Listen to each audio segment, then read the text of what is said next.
नमस्कार, आप देख रहे हैं NBC 24 और मैं हूं आप सभी के साथ ब्रह्मचारी आशीष। और कहीं ना कहीं रेंडमाइजेशन के प्रोसेस से शिक्षकों को विद्यालय आवंटन किए जा रहे थे और ऐसे में ये रेंडमाइजेशन के प्रोसेस में कुछ ना कुछ गड़बड़ियां निकल करके सामने आ रही हैं।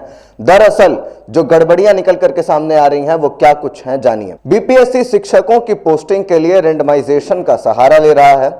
हालांकि अब ऐसा लग रहा है कि पोस्टिंग में गलतियां सामने आ रही हैं। रेंडमाइजेशन से हुए स्कूल आवंटन में कई खामियां उजागर हो रही हैं। कुछ स्कूलों में जहां शिक्षकों की संख्या बच्चों के अनुपात से दोगुनी हो गई है, तो वहीं कुछ जगहों पर स्कूलों के डिमांड के बाद भी एक भी शिक्षक नहीं भेजे गए हैं। बिहार लोक सेवा आयोग के माध्यम से शिक्षकों की बहाली प्रक्रिया पूर्ण होने के बाद स्कूल आवंटन भी कर दिया गया है। रेंडमाइजेशन से हुए स्कूल आवंटन में कई खामियां उजागर हो रही हैं। कुछ स्कूलों में जहां शिक्षकों की संख्या बच्चों के अनुपात दोगुनी से भी ज्यादा कर दी गई है, तो वहीं कुछ स्कूलों में डिमांड के बाद भी शिक्षक नहीं भेजे गए हैं, जबकि वहां वर्ग कक्षाओं की संख्या काफी अधिक है और शिक्षकों की कमी के कारण दो वर्ग के बच्चों को एक वर्ग में बैठाकर पढ़ाया जा रहा है। और विभागीय सूत्रों के अनुसार जब बीपीएससी से शिक्षक बहाली प्रक्रिया शुरू होने वाली थी, तब हर एक जिला से रिक्तियां मांगी गई थी। बेगूसराय से उस समय प्राथमिकी के लिए 1900 रिक्ति विभाग को भेजी गई थी। विभाग ने जिले की रिक्ति बढ़ाकर 2478 कर दी। इसका कारण था कि हाल के वर्षों में कई शिक्षक अवकाश प्राप्त होने वाले थे। इसको ध्यान में रखते हुए संख्या बढ़ाई गई थी। इसके बाद जब परीक्षा हुई और काउंसलिंग की प्रक्रिया आरंभ हुई, तो बेगूसराय को प्राथमिक में 2963 शिक्षकों की काउंसलिंग लिस्ट भेजी गई। काउंसलिंग में यह संख्या बढ़ती चली गई और जिला में प्राथमिक और माध्यमिक के लिए 4436 शिक्षकों को नियुक्ति पत्र जिला के प्रभारी मंत्री के हाथों गांधी स्टेडियम में दिया गया। अब उतने ही शिक्षकों का रेंडमाइजेशन स्कूल आवंटित किया गया और इसमें 1359 शिक्षक माध्यमिक एवं उच्च माध्यमिक के हैं। वहीं एक दो दिनों में सभी शिक्षकों की नियुक्ति पत्र प्रशिक्षण स्थल पर उपलब्ध करा दिया जाएगा।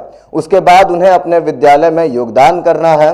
सदर प्रखंड के प्राथमिक विद्यालय किल्ली पहाड़चक से पूर्व 6 शिक्षक थे, परंतु वहां पर 7 और नए बीपीएससी शिक्षकों को तैनात किया गया है। इस प्रकार वीरपुर प्रखंड के प्राथमिक विद्यालय बहवलपुर में 102 बच्चों के लिए पूर्व से 5 शिक्षक कार्यरत थे, फिर भी यहां पर 3 और नए शिक्षक भेजे गए हैं। और इसी प्रखंड के जिंदपुर में 129 बच्चों के लिए पूर्व से 6 शिक्षक थे, यहां पर भी 2 नए शिक्षक आए हैं।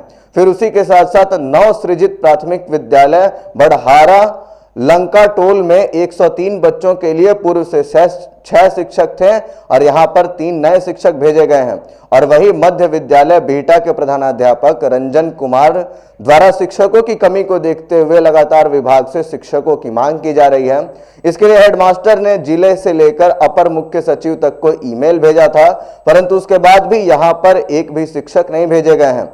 उसी के साथ साथ एचएम बताते हैं कि बच्चों के अनुपात यहां पर 17 शिक्षक हैं, उसमें एक एचएम मतलब 16 शिक्षक वर्ग के लिए हैं, उसमें 4 शिक्षक गंभीर बीमारियों से ग्रसित हैं और उनके निरंतर वर्ग संचालित नहीं कराया जा पा रहा है। मगर विभाग तो देख रहा है कि यहां पर 17 शिक्षक हैं, इसलिए यहां शिक्षक नहीं भेजे गए हैं।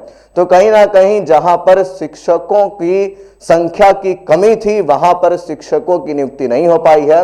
और उसी के साथ साथ जहां पर शिक्षकों की संख्या पहले से ही ठीक थी, वहां पर भी नए शिक्षकों को भेज दिया गया है। तो ऐसे में रेंडमाइजेशन प्रोसेस जो सॉफ्टवेयर के जरिए स्कूल आवंटन किए गए हैं, उसमें कुछ खामियां निकल करके सामने आ रही हैं। अब देखना होगा कि बीपीएससी इस पर संज्ञान लेते हुए कैसे कार्य करती है। बाकी के अपडेट्स के लिए बने रहिए NBC 24 पर। धन्यवाद।